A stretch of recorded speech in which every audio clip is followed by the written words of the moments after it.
Hello students. So we will start with the one more small topic which comes under Huffman coding.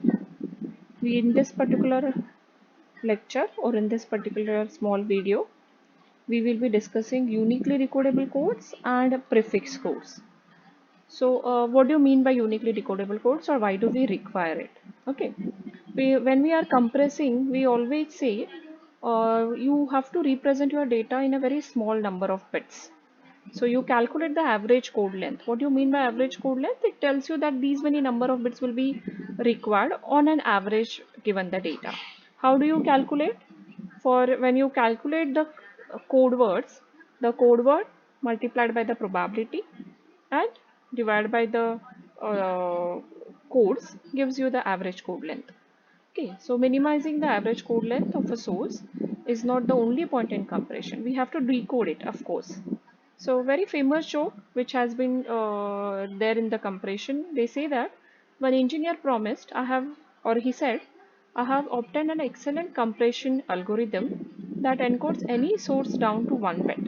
So a highly compressive algorithm that whatever data you give, he finds out a way to compress it to 1 bit. But when we say he is finding out to compress it to 1 bit, how do you decode it?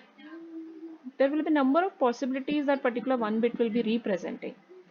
So the engineer will not be able to obtain the decoder for his or her compressor because 1 bit you are ready, so you have definitely achieved a high compression.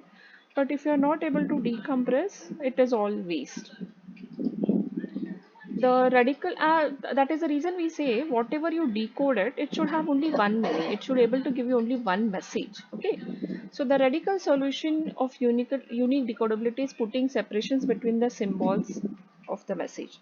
What do you mean by this? If I have a message like 0101 111011, so then each symbol can be easily separated without any ambiguity. Like the way I have read it out for you people, 01, then I took a pause, 0, then I took a pause because I know this comma means this is a separate message. This comma means this is a separate message, okay? So, but when I'm going to code it, I have to code this values as well as this comma. So for every new symbol, I have to add one comma here. So that will increase my number of symbol in the messages. So this is not desirable. Let's see if we can do something else. Okay. So now these are the letters and the probability has been given. So the job was given to 4 people and everybody came up with a different codes here. So now see the code here. If you go by average length, we say that whatever gives you a minimum average length, probably that will be the best compression algorithm.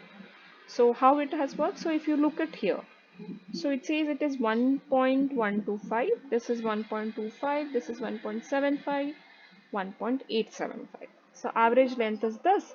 So probably many people will go for this type of coding where A1 is represented by 0, later A2 is represented by 0, A3 is represented by 1, A4 is represented by 1, 0.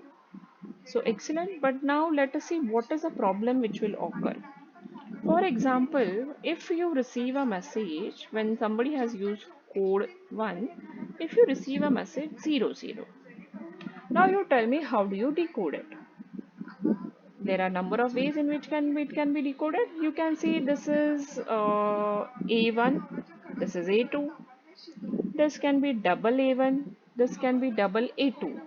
So you cannot uniquely decode it. It is not possible. Or for that matter, if you just write 10, how do you decode it? Can you say it is A3 or it is A4 or it is A3, A1? So it is very difficult to decode it in this manner. Now let's go to code 2. So this we are saying it will not work. This is not desirable. Now code 2. Yes, definitely. Every letter has different combination, different code words has been given. So it is 01, then you have 00, then 11. Okay. Now let's see what will be the problem. Suppose I give you a codes which is received as 100. Now tell me how do you decode it? Okay, you say that this is confirmed A2, but now here is the ambiguity. Whether you will go for it is A2, A1, A1, or you will tell me it is A2, A3. So again, you are not able to decode it properly. So this is also not desirable. Go for code 3. Code 3, one thing you can observe here, all are ending with 0. They all have 0 here, and the last one is having 1. The 3-digit one, 3 ones. So when I decode it, I can say that let's make a rule. Uh, until unless you receive a 0, that is the end of the code. So the moment you receive 0, you know one code word has been come to you. You receive 1, but you wait whether you are going to receive one more 1 or whether you are going to receive 0. The moment you receive 0, the code is completed. It is A2. Then 110. So you receive two ones, then 0. So this we say that there is no ambiguity when this is received. If you don't receive 0 and you receive direct 3 ones, that is one more code. That is the last one. So this is nothing but your uniquely decodable code. Now look at this code. This has initial zeros. So start bit is 0. So I can say that go on accumulating all the code word till you receive 0. 0 indicates the start of the next code word. Yes, then also it is very quite possible. But when we compare code 3 and code 4, we say that this code is also called as instantly decodable code because you know when the code is complete. Here you have to wait for the next code word to come. Now, how do you find out? So there is algorithm, there are rules in which you have to work. Consider two binary code words A and B, where A is k bits long and B is n bits long. Probably, so we are saying that A is smaller in number of bits than the B.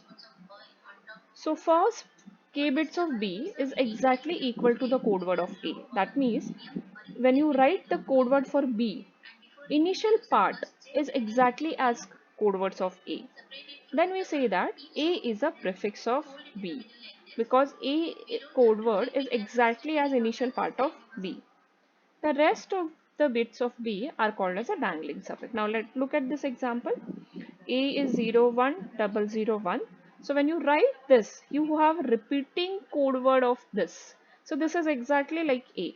So we say that A is a prefix of B and whatever is remaining, this is 1001 is a dangling suffix. Okay, so rules are in the next slide. So what are you going to do? You will construct a list of all the code word in your alphabet. Find out all the code word. Examine all the code words to see if any code is prefix of another code. So find out if any other code you have initial some bits same.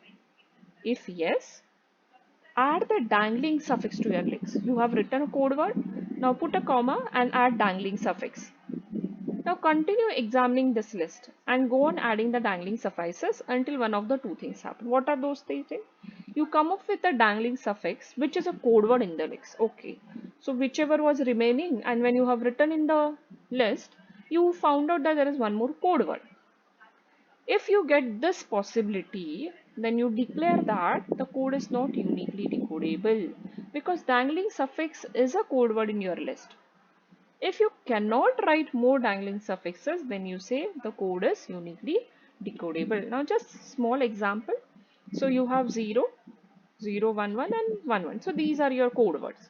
So I try to compare these two code words. Okay. So 0 and 0, 1. So yes, this is 1 bit and this is your 2 bits. So 1 bit is similar. So you write 0. This first code word is a prefix of this. And then you add dangling suffix in your list. Your dangling suffix is 1. Is it a code word? No. And you don't have more dangling suffixes. So the code is uniquely decodable. Understood this? Yeah. Now, second example. Now this is the same you have 0 is here and you write a dangling suffix in the code word. So your list becomes you will put one comma here and you will add 1 here. Okay. Now when I compare the dangling suffix, can I say this is your prefix here? Okay, this is your prefix. Okay, the dangling suffix is 1. 1 is not code word, so it has been added. Now the new entry 1 is prefix of 1 0 and 0. If I write prefix of this, see, when I'm writing 1 0 is my code word sorry for the handwriting, comma and 1. Okay, so this 1 and this 1, it is a prefix. So what is remaining? 0. So I add it as a dangling. Now this 0 is a code word here. So this particular code is not uniquely decodable. Now we move to the next part of the code, that is a prefix code. So the code in which no code word is prefixed to another code word is called as prefix code. Remember, see the definition carefully. A code in which no code word is a prefix to another code word is called as a prefix code. How do you check? A simple way is you draw a binary tree. So binary tree, we say that it starts from the single node. This is a root node and has maximum two possible possibilities. So you, in our book convention, it is left side is 0, right side is 1. Okay. So you have writing that. Now you go on drawing the binary tree for a given code. So we say that whenever I find, see this is root and these are called as a branches and these are your leaf node because you don't have anything here. And these nodes, that is where they don't have any further tree, these are called as external nodes and these are called as internal nodes. So whenever you have code word which are internal nodes of a binary tree, they will not be a prefix code. So as we see here, so if I'm writing it for this particular tree, if I write a code word, for example for A, the code word is 0. For A3 it will be 0 0. So this, you already have one code, one digit which is similar to another. So this is 1, this is 1 1. So this is not the prefix code. So when I write it here, check for this. So I write it 0, then I write it 1 0, and then I write it 1 1 0. Okay, and this you have 1 1 1 1. So this is your prefix code where no code word like 1 0 is not prefixed to anything, 0 is not prefixed to any code. So the code 3 is your prefix code. So I hope concept of uniquely decodable in prefix code is clear to you. The more problems will be given in the worksheet and it is expected that you will solve it correctly. Thank you.